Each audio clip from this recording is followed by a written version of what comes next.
ಕರ್ತನಲ್ಲಿ ಪ್ರೀತಿ ಉಳ್ಳಂತ ದೇವ ಜನರೇ, ಈ ಸಮಯದಲ್ಲಿಯೂ ಕೂಡ ನಾವು ಉಜ್ಜೀವನಕ್ಕಾಗಿ ಸಿದ್ಧರಾಗುವಂತೆ ದೇವರ ವಚನಗಳನ್ನ ನಾವು ಧ್ಯಾನಿಸ್ತಾ ಇದ್ದೇವೆ. ಈ ವಚನಗಳಷ್ಟೇ ನಮ್ಮನ್ನ ಚೈತನ್ಯ ಪಡಿಸ್ತದೆ.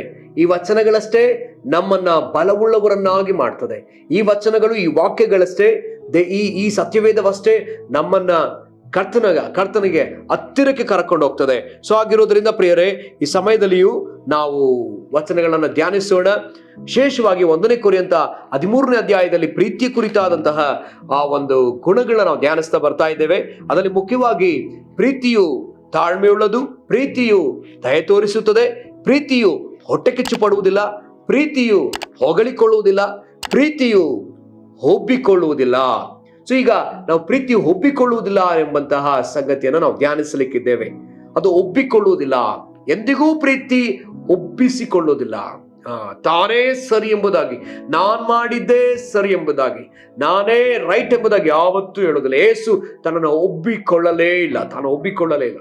ಆದರೆ ದೇವರ ವಾಕ್ಯ ಹೇಳ್ತದೆ, ಅನೇಕ ಬಾರಿ ನಾವು ಈ ಲೋಕದ ತಿಳುವಳಿಕೆಯನ್ನು ಹೊಂದಿಕೊಂಡವರಾಗಿ ಒಬ್ಬಿದವರಾಗಿ ನಾವಿರ್ತೇವೆ, ಒಬ್ಬಿಕೊಂಡವರಾಗ್ತೇವೆ. ನನಗೆಲ್ಲ ತಿಳಿದಿದೆ, ನನಗೆಲ್ಲ ಗೊತ್ತೆಂಬುದಾಗಿ ನಮ್ಮನ್ನು ನಾವು ಒಬ್ಬಿಸಿಕೊಳ್ಳುತ್ತೇವೆ.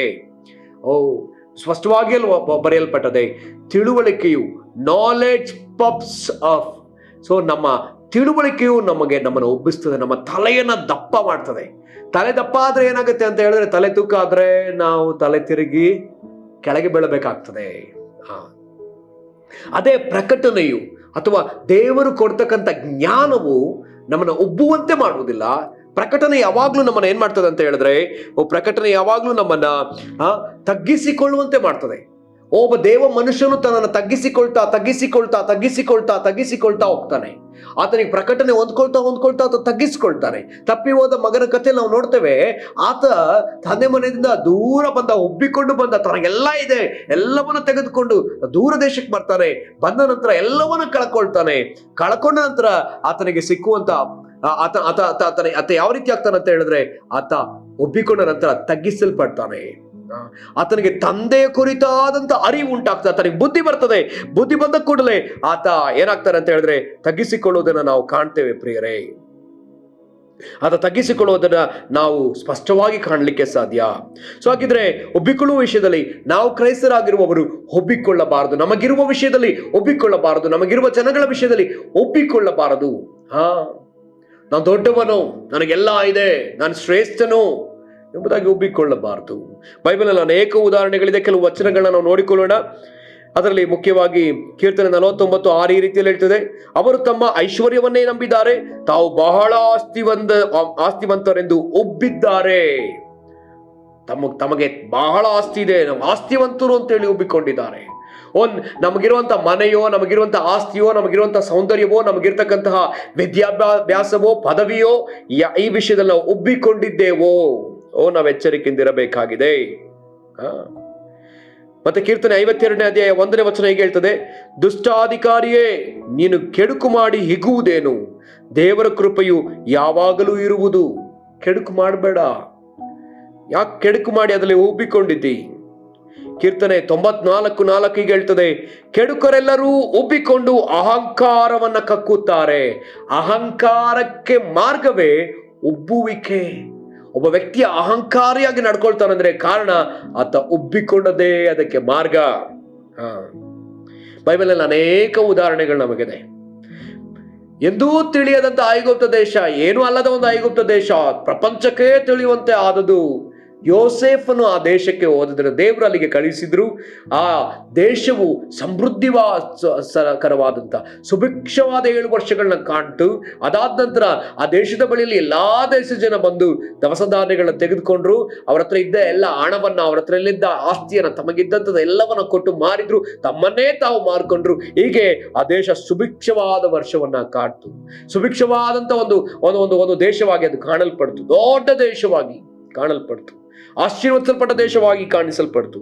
ಆದ್ರೆ ಅಲ್ಲಿದ್ದ ಪ್ರಾರಂಭದಲ್ಲಿದ್ದ ಫರೋಹನನ ನಂತರ ಫರೋಹನನು ಏನ್ ಮಾಡ್ತಾನಂತ ಹೇಳಿದ್ರೆ, ಅಲ್ಲಿ ವಾಕ್ಯ ಹೇಳ್ತದೆ, ಮೋಶೆಯು ತನ್ನ ಜನರೆಲ್ಲರೂ ಆರಾಧನೆ ಮಾಡ್ಲಿಕ್ಕಾಗಿ ಹೊರಗೋಗ್ಬೇಕು, ಅವ್ರ ಪಸ್ಕಾಹಬ್ಬವನ್ನು ಆಚರಿಸ್ಬೇಕಂತ ಹೇಳಿ ಕೇಳ್ಕೊಂಡಾಗ ಆತ ಹೇಳ್ತಾನೆ, ಯೆಹೋವನೆಂಬನು ಯಾರೋ, ನಾನು ಅವನ ಮಾತನ್ನು ಕೇಳಿ ಇಸ್ರಾಯೇಲ್ಯರನ್ನು ಹೋಗಗೊಡಿಸುವುದೇಕೆ? ಯೆಹೋವನು ಯಾರೋ ನನಗೆ ಗೊತ್ತಿಲ್ಲ. ಇದು ಮಾತ್ರವಲ್ಲದೆ ಇಸ್ರಾಯೇಲ್ಯರು ಹೊರಟು ಹೋಗುವುದಕ್ಕೆ ನಾನು ಒಪ್ಪುವುದೇ ಇಲ್ಲ. ಈ ಇಸ್ರಾಯೇಲ್ಯರು ಈ ಐಗುಪ್ತ ದೇಶ ಎಲ್ಲಿತ್ತು? ಯೋಸೇಫ ಬರದೆ ಹೋಗಿದ್ದಿದ್ರೆ ಈ ಐಗುಪ್ತ ದೇಶ ಬರಗಾಲದಲ್ಲೇ ನಾಶವಾಗಬೇಕಿತ್ತಲ್ಲ. ಈ ಯೋಸೇಫ ಬಂದು ಆ ಕನಸಿನ ಅರ್ಥವನ್ನು ತಿಳಿಸದೆ ಹೋಗಿದ್ದಿದ್ರೆ ಈ ಐಗುಪ್ತ ದೇಶ ಸರ್ವನಾಶವಾಗಬೇಕಿತ್ತಲ್ಲ. ಆದ್ರೆ ಈ ಫರೋಹನಿಗೆ ಅದು ಗೊತ್ತಿಲ್ಲ. ಯೋಸೇಫನ ಸಮಯದಲ್ಲಿ ಇದ್ದಂತ ಫರೋಹನ ನಂತರ ಬಂದ ಆತನ ಮಗ ಫರೋಹ, ಆತ ಹೇಳ್ತಿದ್ದಾನೆ, ಈತ ಯಾರೋ ನನಗೆ ಗೊತ್ತಿಲ್ಲ, ನಾನು ಆತನ ಮಾತೆಲ್ಲ ಕೇಳಿ ನನಗೆ ಮಾಡ್ಬೇಕಾ? ಪ್ರಾರಂಭದಲ್ಲಿ ಆತನ ಮಾತನ್ನ ಕೇಳಿ ತಾನೆ 7 ವರ್ಷ ಸುಭಿಕ್ಷ ವರ್ಷವನ್ನು ಕಾಣ್ತು. ಆತನ ಮಾತನ್ನ ಕೇಳಿ ತಾನೆ ಎಲ್ಲ ಕಣಜಗಳನ್ನ ಕಟ್ಟಿಸಿ ಎಲ್ಲ ದಾಸಗಳನ್ನ ಕೂಡಿಸಿಟ್ರು. ಆದ್ರೆ ಈಗ ವಾಕ್ಯ ಹೇಳ್ತಿದೆ, ಆತನ ಮಾತನ್ನ ನಾನ್ ಯಾಕೆ ಕೇಳ್ಬೇಕು? ಈ ಫರೋಹನಿಗೆ ಗೊತ್ತಿಲ್ವಾ ಆತನ ತಂದೆ ಇದನ್ನ ಮಾಡಿದ್ದು? ಈ ದೇಶದ ಇತಿಹಾಸ ಆತನಿಗೆ ಗೊತ್ತಿಲ್ವಾ? ಆದ್ರೆ ತನ್ನನ್ನು ತಾನು ಒಪ್ಪಿಸಿಕೊಂಡು ಏನ್ ಮಾಡಿದ್ದಾನೆ? ಇಸ್ರಾಯೇಲ್ಯರನ್ನ ಬಿಡಲಿಲ್ಲ. ಇಸ್ರಾಯೇಲ್ಯರನ್ನ ಬಿಡದೇ ಇದ್ದುದರಿಂದ ಆ ಐಗುಪ್ತ ದೇಶದಲ್ಲಿ ದೇವರು ಅನೇಕ ರೀತಿಯಾದಂತಹ ಬಾಧೆಗಳನ್ನ ತಂದು ಆ ಐಗುಪ್ತ ದೇಶವನ್ನೇ ಸರ್ವನಾಶ ಮಾಡಿದ್ದನ್ನು ನಾವು ಕಾಣ್ತೇವೆ. ಅವ್ರಿಗಿದ್ದ ಚೊಚ್ಚಲ ಮಕ್ಕಳೆಲ್ಲವೂ ಕೂಡ ಸರ್ವನಾಶವಾದದನ್ನು ನಾವು ಕಾಣ್ತೇವೆ. ಐಗುಪ್ತದ ಸೈನ್ಯವೆಲ್ಲವೂ ಕೂಡ ಕೆಂಪು ಸಮುದ್ರದ ಒಳಗೆ ಮುಳುಗಿ ಹೋದುದನ್ನು ನಾವು ಕಾಣ್ತೇವೆ. ಅವ್ರಿಗಿದ್ದ ರಥಗಳೆಲ್ಲವೂ ಮುಳುಗಿ ಹೋದದ್ದು. ಅವ್ರು ಯಾವ ವಿಷಯದಲ್ಲಿ ಜಂಬ ಪಟ್ಟರು? ಅವ್ರಿಗಿದ್ದ ಕಬ್ಬಿಣದ ರಥಗಳ ವಿಷಯದಲ್ಲಿ ಅವರು ಜಂಬ ಪಟ್ಟರು. ಅವ್ರಿಗಿದ್ದಂತಹ ಅರಮನೆ ವಿಷಯದಲ್ಲಿ ಅವರಿಗೆ ಜಂಬ, ಅವ್ರಿಗಿದ್ದಂತ ಎಲ್ಲ ಆ ಒಂದು ಶಿಲ್ಪ ಕಲೆಗಳ ಮೇಲೆ ಅವರಿಗೆ ಜಂಬ, ಅವ್ರಿಗಿದ್ದ ವಿದ್ಯೆಯ ಮೇಲೆ ಜಂಬ, ಅವ್ರಿಗಿದ್ದ ಎಲ್ಲ ದೇವತೆಗಳ ಮೇಲೆ ಅವರಿಗೆ ಜಂಬ. ಆ ಒಪ್ಪಿಕೊಳ್ಳುವಿಕೆ ಅದೆಲ್ಲವರ ದೇವರು ಅಲ್ಲಿಯೇ ಸರ್ವನಾಶ ಮಾಡಿಬಿಟ್ರಲ್ಲ ಪ್ರಿಯರೇ. ಮರೆತು ಬಿಡಬಾರದು. ನಾವು ಬಂದ ದಾರಿಯನ್ನು ನಾವು ಎಂದಿಗೂ ಮರೆತು ಬಿಡಬಾರದು. ನಾವು ಒಪ್ಪಿಕೊಳ್ಳಬಾರದು. ಅದಕ್ಕೆ ಪೌಲನು ಕೊರಿಂಥದವರಿಗೆ ಹೇಳ್ತಾನೆ, ನೀವು ನಿಂತಿದ್ದೀರೆಂದು ನೆನೆಸಬೇಡ್ರಿ. ಕೃಪೆಯಿಂದಲೇ ನಿಂತಿದ್ದೇವೆ. ನಾವು ಎಚ್ಚರಿಕೆಯಿಂದ ನಾವು ಉಬ್ಬಿಕೊಳ್ಳಬಾರದು, ಯಾವ ವಿಷಯದಲ್ಲಿಯೂ ಉಬ್ಬಿಕೊಳ್ಳಬಾರದು. ಇದನ್ನೇ ಕರ್ತನು ಹೇಳ್ತಾನೆ. ಅನೇಕ ವಾಕ್ಯಗಳನ್ನ ನಾವು ನೋಡ್ತಾ ಹೋಗ್ಬೋದು. 2ನೇ ಅರಸಲ್ಲಿ ನಾವು 5ನೇ ಅಧ್ಯಾಯ 11ನೇ ವಚನ ಹೀಗೆ ಹೇಳ್ತದೆ, ನಾಮಾನನು ಇದನ್ನು ಕೇಳಿ ಕೋಪಗೊಂಡು, ಇದೇನು? ಅವನು ಹೇಗೂ ಹೊರಗೆ ಬಂದು ನಿಂತು ತನ್ನ ದೇವರಾದ ಯೆಹೋವನ ಹೆಸರನ್ನು ಹೇಳಿ ಕುಷ್ಠದ ಮೇಲೆ ಕೈಯಾಡಿಸಿ ವಾಸಿ ಮಾಡುವನೆಂದು ನೆನೆಸಿದನು. ಅವನಿಗೆ ನೋಡ್ರಿ, ವಾಸಿ ಮಾಡ್ತೀನಿ ಅಂತ ಹೇಳಿ ಕರೆಸಿದ್ದಾರೆ. ಆದ್ರೆ ಅವನೊಳಗಡೆ ಇರ್ತಕ್ಕಂಥ ಒಬ್ಬಿಸಿಕೊಳ್ಳುವಿಕೆಯನ್ನ, ಆತನ ಒಳಗಡೆ ಇರ್ತಕ್ಕಂಥ ಆ ಒಂದು ಅಹಂಕಾರವನ್ನ ತೆಗಿಲಿಕ್ಕಾಗಿ ದೇವರು ಹೇಳ್ತಾರೆ, ಹೋಗಿ ಯೆರೂಸಲೇಮ್ನಲ್ಲಿ ಯೋರ್ದಾನ್ ಒಳಗೆ ಹೋಗಿ ಅಲ್ಲಿ ನೀನು ಮುಳುಗು. ಅಂದ್ರೆ ನನ್ನ ಊರಲ್ಲಿ ಎಂತ ಶುದ್ಧಕರವಾದಂತ ನೀರುಗಳಿದೆ, ಎಂತ ಒಳ್ಳೆ ನದಿ ಹರಿತಾ ಇದೆ, ಅಲ್ಲೇ ನಾನು ಮುಳುಗ್ಬೋದಾಗಿತ್ತಲ್ಲ. ಆದ್ರೆ ಈ ರೀತಿಯಾದ ಮಣ್ಣು ಕಲಬರಿತವಾಗಿ ಅಶುದ್ಧವಾಗಿ ಓಡುವಂತ ಈ ನೀರಲ್ಲಿ, ಕಲಬೆರಕೆ ಆದ ಮಣ್ಣು ಕಸ ಆ ಒಂದು ಕೆಸರಂತ ಇರ್ತಕ್ಕಂಥ ಈ ನೀರಿನಲ್ಲಿ ಮುಳುಗ್ಬೇಕಾ? ಈ ನೀರಿನಲ್ಲಿ ಹೋಗಿ ಸ್ನಾನ ಮಾಡ್ಬೇಕಾ ಅಂತ ಹೇಳಿ ಆತ ಚಂಬ ಪಡ್ತಿದ್ದಾನೆ. ಈ ಪ್ರವಾದನೆ ಬಂದು ಕೈ ಇಡಬಾರ್ದ? ನನಗೆ ಕೈ ಇಟ್ಟು ವಾಸಿ ಮಾಡಬಾರ್ದ? ಒಬ್ಬಿಕೊಳ್ಳುವಿಕೆ. ಇನ್ನು ಅನೇಕ ವಚನಗಳನ್ನ ನಾವು ನೋಡ್ಬೋದು. ಎಸ್ತೇರಳ ಗ್ರಂಥದಲ್ಲಿ 3ನೇ ಅಧ್ಯಾಯ 5ನೇ ವಚನ ಹೇಳ್ತದೆ, ಮೊರ್ದೆಕೈ ತನಗೆ ಸಾಷ್ಟಾಂಗ ನಮಸ್ಕಾರ ಮಾಡುವುದಿಲ್ಲವೆಂದು ಹಾಮಾನನು ನೋಡಿ ಬಹಳ ಕೋಪಿಷ್ಠನಾದನು. ಇಲ್ಲಿ ಹಾಮಾನನು ಮೊರ್ದೆಕೈ ತನ್ನ ಕಾಲಿಗೆ ಬೀಳಲಿಲ್ಲ ಅಂತ ಹೇಳಿ ಆತ ಕೋಪ ಮಾಡಿಕೊಳ್ತಾ ಇದ್ದಾನೆ, ತನ್ನ ಒಬ್ಬಿಸಿಕೊಳ್ತಾ ಇದ್ದಾನೆ, ತಾನು ಶ್ರೇಷ್ಠವಾದವನು ಎಂಬುದಾಗಿ. ಆದ್ರೆ ಕಡೆಗೆ ನಾವು ನೋಡ್ತೇವೆ, ಆ ಹಾಮಾನನು ತನ್ನ ಸ್ಥಾನವನ್ನ ಕಳೆದುಕೊಳ್ತಾನೆ ಪ್ರಿಯರೇ. ಹಾಗೆ ಹೊಸ ಒಡಂಬಡಿಕೆಯಲ್ಲೂ ಕೂಡ ದೇವರು ನಮಗೆ ಈ ರೀತಿಯಲ್ಲಿ ಹೇಳ್ತಿದ್ದಾರೆ, ಒಬ್ಬಿಕೊಳ್ಳಬಾರದು. ನಾವು ನಮ್ಮ ಯಾವ ವಿಷಯದಲ್ಲಿಯೂ ಒಬ್ಬಿಕೊಳ್ಳಬಾರದು.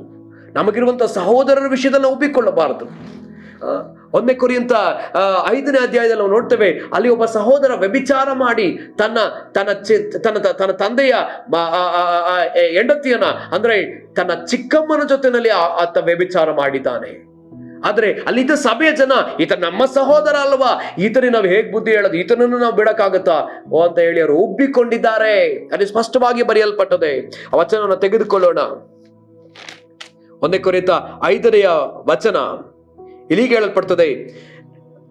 1ನೇ ಕೊರಿಂಥ 5ನೇ ಅಧ್ಯಾಯ, ನಿಮ್ಮಲ್ಲಿ ಜಾರತ್ವ ಉಂಟೆಂದು ಜನರು ಸಾಧಾರಣವಾಗಿ ಹೇಳುತ್ತಾರೆ. ಒಬ್ಬನು ತನ್ನ ಅಪ್ಪನ ಹೆಂಡತಿಯನ್ನು ಇಟ್ಟುಕೊಂಡಿದ್ದಾನಂತೆ, ಅಂತ ಜಾರತ್ವವು ಅನ್ಯ ಜನರಲ್ಲಿಯೂ ಇಲ್ಲ. ಹೀಗಿದ್ದರೂ ನೀವು ದುಃಖವನ್ನು ತೋರಿಸದೆ ಈ ಕಾರ್ಯ ಮಾಡಿದವನನ್ನು ನಿಮ್ಮೊಳಗಿಂದ ಬಹಿಷ್ಕರಿಸದೆ ಒಬ್ಬಿಕೊಂಡೇ ಇದ್ದೀರಲ್ಲ. ಆ ತಪ್ಪು ಮಾಡಿದ ವ್ಯಕ್ತಿಯ ವಿಷಯದಲ್ಲಿ ನೀವು ಆತನೊಂದಿಗೆ ಮಾಡಿದ್ದು ಸರಿ ಎಂಬುದಾಗಿ, ಆತ ನಮ್ಮವನು ಅಂತ ಹೇಳಿ ನೀವು ಒಬ್ಬಿಕೊಂಡೇ ಇದ್ದೀರಲ್ಲ. ಸೊ ದೇವರ ವಾಕ್ಯ ಎಷ್ಟು ಸ್ಪಷ್ಟವಾಗಿ ಮಾತಾಡ್ತಾ ಇದೆ. ನಾವು ಒಬ್ಬಿಕೊಳ್ಳಬಾರದು, ಯಾವ ವಿಷಯದಲ್ಲಿಯೂ ಒಬ್ಬಿಕೊಳ್ಳದವರಾಗಿ ನಾವಿರಬೇಕಾಗಿದೆ. ಇದೇ ಪೌಲನು ಈ ರೀತಿಯಲ್ಲಿ ಅವರನ್ನ ಬಹಿಷ್ಕರಿಸ್ರಿ, ಆತನ ಹೊರಗಾಕ್ರಿ, ಆತನಿಗೆ ಬುದ್ಧಿ ಬರಲಿ ಎಂಬುದಾಗಿ ಹೇಳಿದ ಪೌಲನು 2 ಕೊರಿಂಥದಲ್ಲಿ ಆತ ಹೇಳ್ತಾನೆ, ಮತ್ತೆ ಸೇರಿಸ್ಕೊಳ್ರಿ, ಆತನ ಹಾಗೆ ಬಿಟ್ಬಿಡ್ಬೇಡ್ರಿ.